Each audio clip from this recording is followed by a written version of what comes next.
तीन लोग ऐसे हैं जिनके मुतल्लिक हुजूर ने फरमाया कि कल क़यामत के रोज़ अल्लाह इनकी तरफ देखेगा भी नहीं, अल्लाह इनको पाक नहीं करेगा और ये तीनों जन्नत में नहीं जाएंगे। सहाबा अर्ज़ करते हैं, या रसूल अल्लाह सल्लल्लाहु अलैहि वसल्लम, आप पर हमारे माँ बाप कुर्बान हों। या रसूल अल्लाह, यकीनन वो लोग खसारे में होंगे, लेकिन बताएं वो कौन लोग होंगे?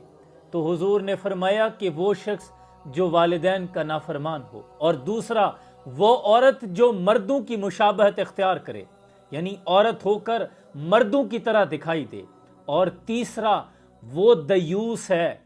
दयूस किसे कहते हैं?